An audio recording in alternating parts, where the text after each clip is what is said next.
At 11:16 AMA, crippled Nazi U-boat clawed its way to the surface. American guns locked on. One order could sink her forever. But instead, 8 U.S. sailors jumped aboard a dying submarine rigged to explode, racing against minutes flooding steel and German demolition charges to steal secrets that could win the Atlantic War. But this wasn't the first time an American destroyer forced a German U-boat to the surface. 10 months earlier, on April 9, 1944, Lieutenant Commander George Castleman stood on the bridge of the USS Pillsbury, staring at a gray shape breaking through the Atlantic swells.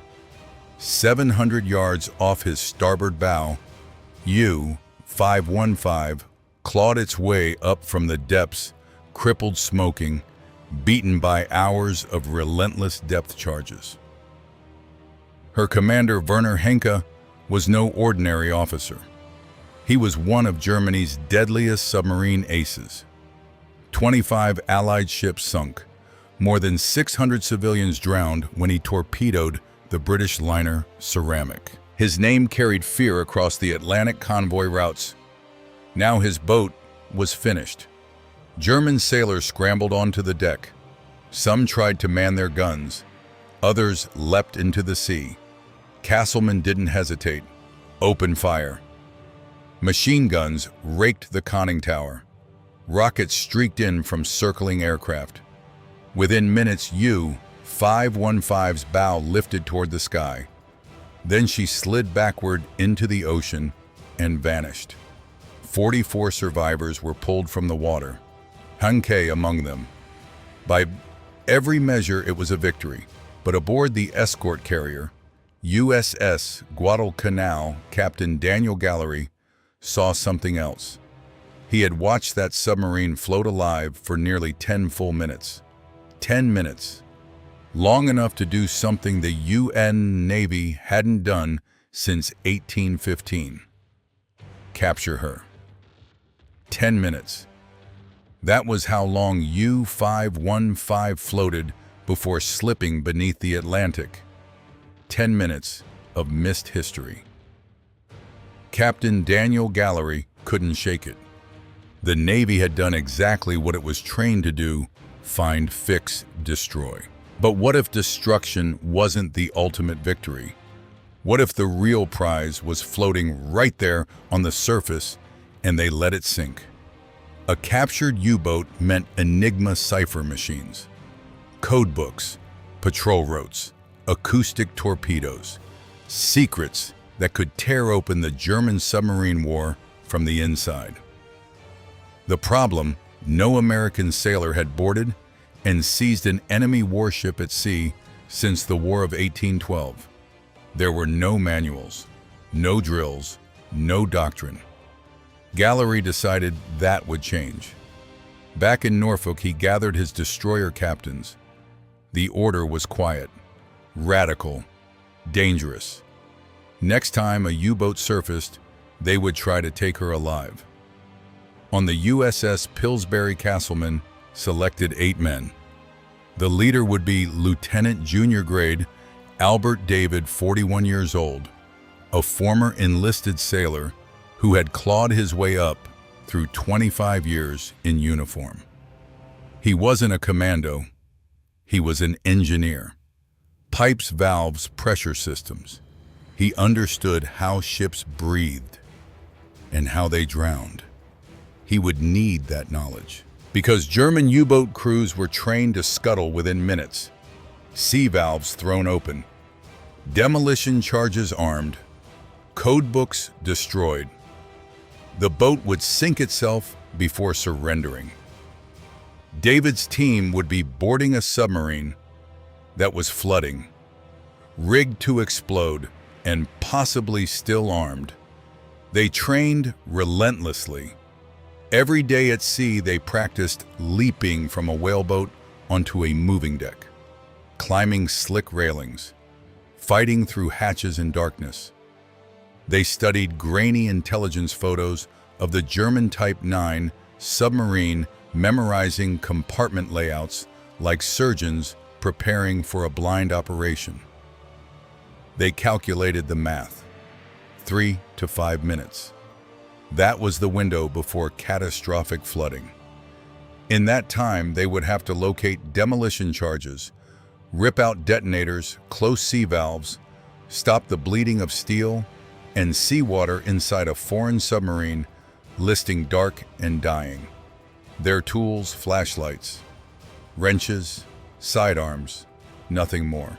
Meanwhile, Gallery refined the larger plan. When the next U-boat surfaced, escorts would fire only small-caliber weapons enough to drive the Germans overboard, but not enough to punch fatal holes below the waterline. Aircraft would strafe carefully. The goal wasn't to kill, it was to wound, to keep the steel alive just long enough. The task group sailed south toward the Cape Verde Islands. Patrol days blurred together, sonar pings, aircraft sweeps, endless gray horizon. The boarding party kept drilling. They laughed sometimes, joked about being the first Americans in a century to storm an enemy deck. But beneath the humor was a hard truth. If they were 30 seconds too slow, they wouldn't come back up. Then on June 4th, 1944, just as the patrol seemed over, a sonar contact appeared. Range 800 yards, a submarine. And this time, they were ready. Range 800 yards. The sonar contact was moving straight toward the escort carrier Guadalcanal. There was no more time to rehearse. At 11:16 a.m., depth charges exploded beneath the Atlantic. White towers of water punched into the sky. Oil bled to the surface. 6.5 minutes later, the ocean broke open. A gray bow burst upward, streaming seawater. U-505. Her rudder was jammed. Her lights were out. She began circling helplessly at 5 knots, a wounded predator stumbling in daylight. German sailors spilled from the hatches. Some tried to reach the deck gun.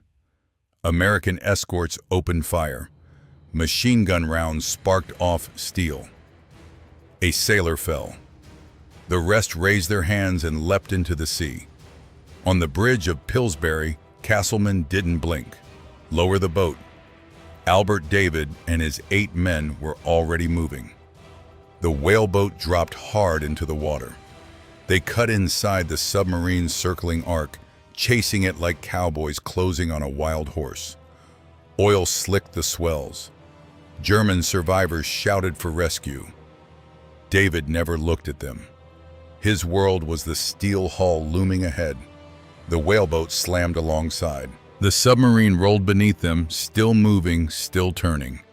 David grabbed a railing and pulled himself up. The deck was slick with fuel and salt water. A dead German lay near the conning tower hatch.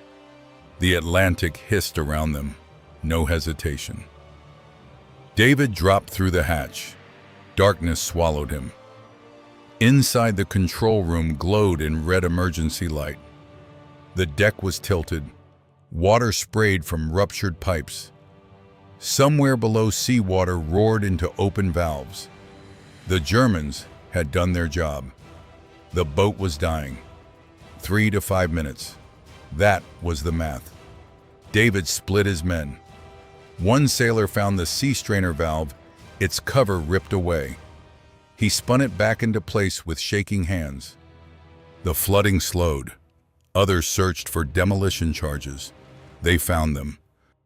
13 explosive charges hidden in compartments from bow to stern, some already armed. Timers ticking down toward oblivion. The men worked in oily water up to their ankles. Flashlights cut narrow tunnels through smoke and steam. They tore out detonators, cut wires, yanked fuses free. Above them, the submarine kept circling blindly. Then came another danger. Without steering U-5, 05 drifted toward Pillsbury. Steel kissed steel. The whaleboat was crushed between hulls. 3 compartments aboard the destroyer escort flooded. But David's team stayed inside the submarine. No one retreated. By 11:30, a second boarding party arrived from Guadalcanal, led by Commander Earl Trocino, a veteran engineer. He crawled through compartments tracing unfamiliar German piping by hand, learning the boat's anatomy as he fought to save it. The stern was already awash. Leaks whispered through cracked seams. If they lost control now, the Atlantic would take her. For hours, they worked patching, sealing, stabilizing. And slowly, impossibly, the submarine stopped sinking. She was theirs. A German warship captured at sea for the first time since 1815. But what they found inside would matter even more than the steel they had just saved. But the steel hull was only the beginning. As Commander Trocino fought to keep U-505 afloat, Albert David's men began searching for something far more valuable than the submarine itself. In the radio room beneath scattered papers and abandoned headphones, they found it. An Enigma machine, intact. Then another. The black metal keys were still in place, the rotors untouched. Beside them, code books, signal logs, patrol charts, stack after stack of classified documents hastily abandoned when the crew fled. Nearly 900 pounds of intelligence. For years, Allied cryptanalysts at Bletchley Park had battled German naval encryption. They had made progress, but the Kriegsmarine regularly changed cipher settings. Messages often arrived too late to save convoys already burning in the Atlantic. Now suddenly, the door was cracked open. Fresh codebooks, current rotor settings, operating procedures. If the Germans never learned the submarine had been captured, the Allies could read their mail. But the haul didn't end there. In the forward torpedo room, salvage crews made another discovery: 2 acoustic homing torpedoes. The Germans called them Zaunkönig. These weapons didn't just run straight, they listened. They hunted the cavitation noise of Allied propellers and curved toward it like predators in the dark. Escort ships had been dying to those torpedoes for months. Now the Allies had one in their hands. Engineers would later dismantle it bolt by bolt. Within weeks, American ships began towing noise-making decoys, Foxers that screamed louder than their own propellers. The German torpedoes chased the decoys instead. A silent technological duel won because 8 men had climbed into a sinking submarine. But there was a problem. 3,000 American sailors had just witnessed the impossible. If word reached Berlin that U-505 had been taken intact, the Germans would change their codes overnight. Every advantage would vanish before the Normandy invasion, just days away. Captain Gallery made his decision. Total secrecy. No radio messages. No log entries. No letters home. The 58 German prisoners were isolated. Their families would be told nothing. For all Germany knew, U-505 had simply disappeared like so many others in 1944. The submarine was towed slowly, painfully, across 2,500 miles of open Atlantic to Bermuda. Salvage crews stayed aboard day and night, pumping water, sealing leaks, fighting storms. If she sank now, the secret sank with her. On June 19, 1944, U-505 slipped into Port Royal Bay under heavy guard. Hidden, repainted, renamed. And across the ocean, German commanders kept transmitting, unaware that the enemy was listening. The Atlantic War would never be the same. Across the Atlantic, the German Navy never knew. U-505's final transmission had reported routine operations off the African coast. Then silence. In 1944, silence was common. U-boats vanished every week under Allied depth charges and aircraft patrols. Admiral Karl Dönitz assumed she was simply another loss in a war that was turning against him. He made no changes to the Enigma settings, no emergency code shifts, no warnings to his fleet. And so the Allies kept reading. Convoys were rerouted around wolf packs before torpedoes could strike. Hunter-killer groups steamed directly towards submarines that thought they were invisible. Acoustic torpedoes that once terrified escort crews began missing their targets, fooled by screaming decoys, dragged through the sea. The Battle of the Atlantic, 4 years of choking supply lines and burning tankers, tilted decisively. But the war wasn't finished. By April 1945, with Hitler's Reich collapsing on land, German Naval Command launched one final gamble. A group of long-range Type 9 submarines slipped west across the Atlantic. Intelligence feared the worst. Rumors spoke of V-1 flying bombs, even V-2 rockets launched from submarines against American cities. New York, Washington, civilian targets. The Navy called the operation to stop them. Operation Teardrop. USS Pillsbury sailed again, this time not to steal secrets, but to guard the American coastline itself. Barrier forces stretched across the western Atlantic escort carriers and destroyer escorts, forming a steel net in gray storm-torn seas. On April 16th, the net tightened. 2 German submarines were found and destroyed within hours. Depth charges shattered the deep. Oil surfaced once more. But the Germans struck back.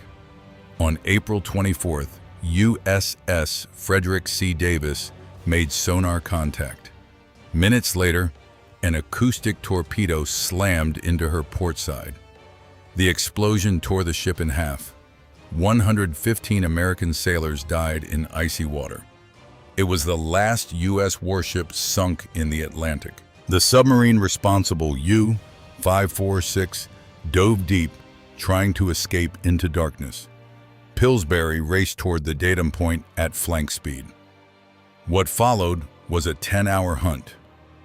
8 destroyer escorts spread across the search area, sonar beams slicing through cold layers of water. Depth charges rolled over the sides in thunderous patterns.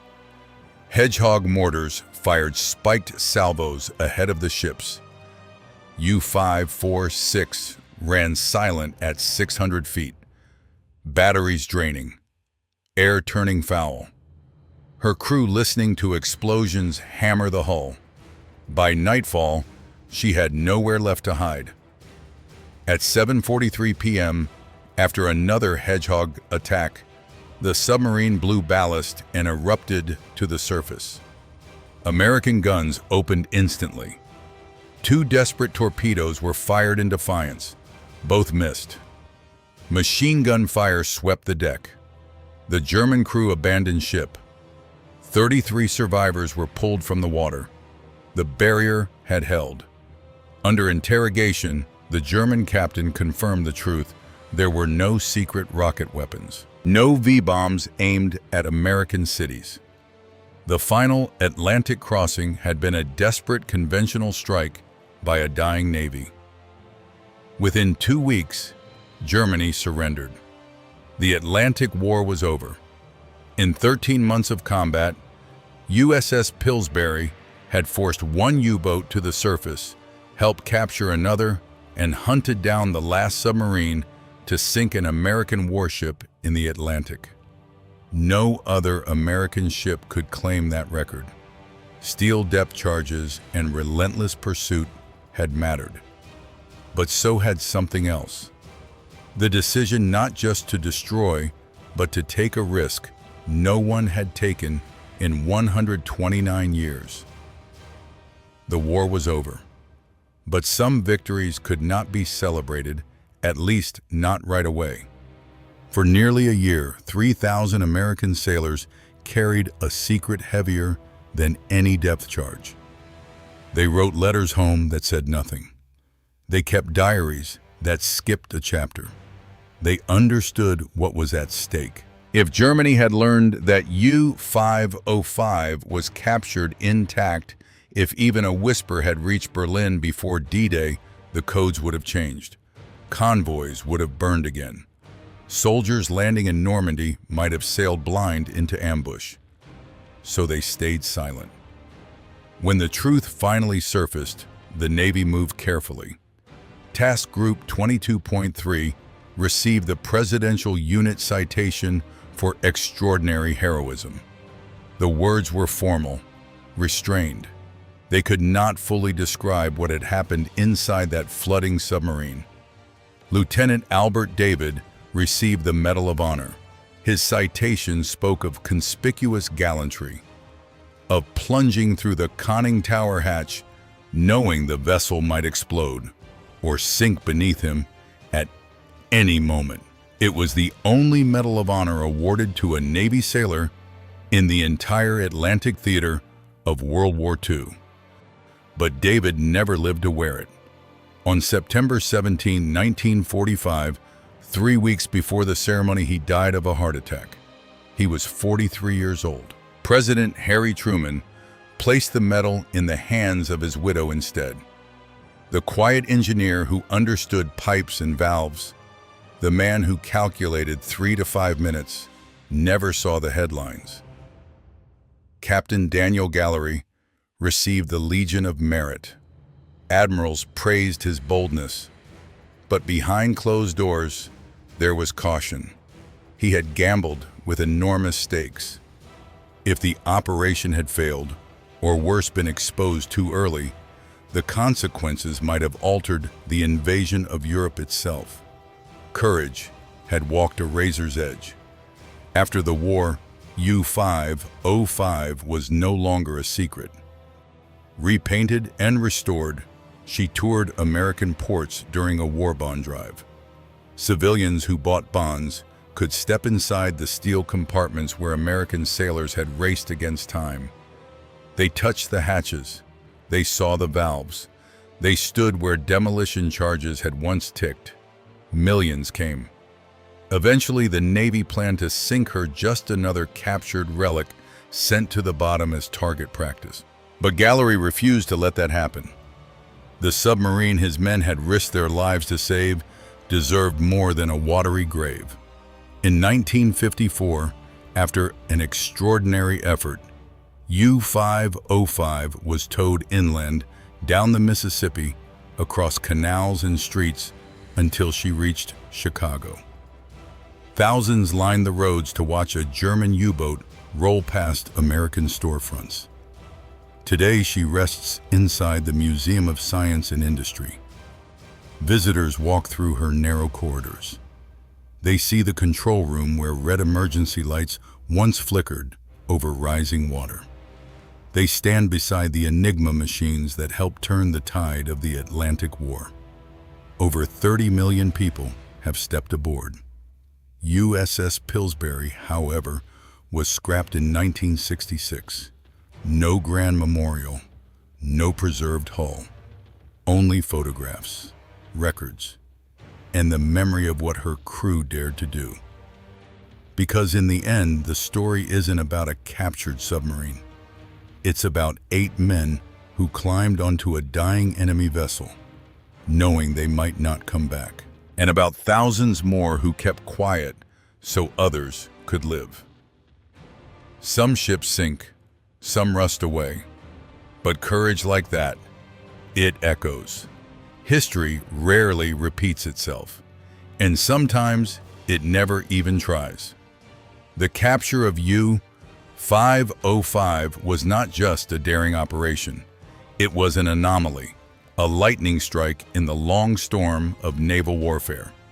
Since the War of 1812, no American warship had seized an enemy vessel on the open sea.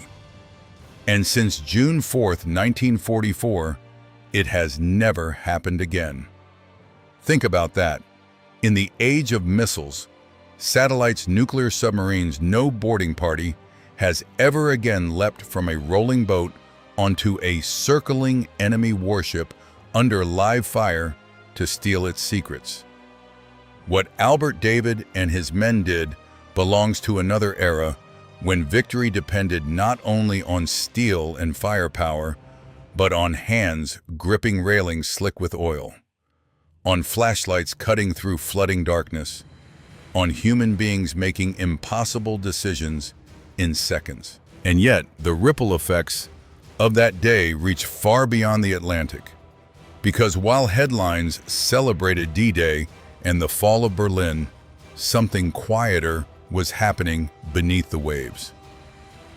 German U-boats were dying in greater numbers. Convoys were arriving safely. Acoustic torpedoes were failing. Hunter-killer groups were striking with eerie precision. The Germans never understood why their advantage evaporated so suddenly. They blamed technology leaks, faulty torpedoes, bad luck. They never imagined that one of their submarines was sitting in Allied hands. Its code books copied its enigma, studied its secrets, turned against them. And that secrecy held. Not one of the 3,000 American sailors who witnessed the capture betrayed it. Not a careless letter, not a boast in a bar, not a diary entry discovered decades later. In a war filled with noise artillery, propaganda, headlines, this victory was built on silence. After Germany surrendered, U-505 no longer needed to hide. She became a symbol. School children walked through her compartments. Veterans stood quietly in the control room. Some of them remembered the Atlantic night's black water sonar pings the distant thud of depth charges. But very few remembered USS Pillsbury, the small destroyer escort that helped make history. She never became famous. She was repaired, returned to duty, and eventually scrapped like so many warships that did their job and faded away. No museum hull, no polished brass plaques, just a line in naval records and the echo of depth charges rolling into the sea. But perhaps that is fitting, because the real monument was never steel. It was courage under pressure. It was calculated risk in the face of tradition. It was 8 men climbing into a submarine that should have exploded beneath them. And it was a commander who dared to imagine something different when everyone else was trained simply to destroy. The Atlantic is calm now. Shipping lanes are busy. Cruise ships cross the same waters where wolf packs once hunted. But somewhere beneath those waves lies the memory of a circling gray hull, a boarding party racing against time, and a moment when history pivoted in silence. Some stories are loud. This one changed the war quietly, and that may be why it still matters. For decades, the story sounded complete. A daring capture, a tide turned in the Atlantic, a submarine preserved in a museum, case closed. But here's the twist almost no one talks about. The Germans did suspect something. Not in 1944, not in time to save their codes, but months later as U-boat losses mounted and acoustic torpedoes began failing mysteriously, Admiral Karl Donitz grew uneasy. Reports piled onto his desk. Captains complained that the enemy seemed to know patrol routes before boats even reached them. He suspected espionage. He suspected radar breakthroughs. He suspected defective torpedoes. But he never suspected the unthinkable, that one of his submarines had been captured intact and that 58 of his men were alive. Because those men were hidden, not in Britain, not in a famous POW camp.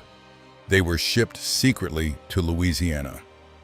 No Red Cross visits, no mail home, no notification to their families. In Germany, they were listed as missing, presumed dead. For nearly 2 years, mothers mourned sons who were still breathing. Wives remarried. Children grew up believing their fathers had gone down with the boat. The silence that protected D-Day also rewrote private lives. And here's the part that shifts everything. Some of those German sailors did not learn the war was over until days after Germany surrendered. They had been cut off so completely that history moved on without them. When they were finally released in 1947, they returned to a homeland in ruins and families who had already grieved them. Think about that. The capture of U-505 didn't just change naval intelligence. It altered human destinies on both sides of the ocean. And there is one more shadow. During the frantic boarding of U-505, one demolition charge was never officially accounted for in early reports. A missing explosive, possibly thrown overboard, possibly disarmed and misrecorded.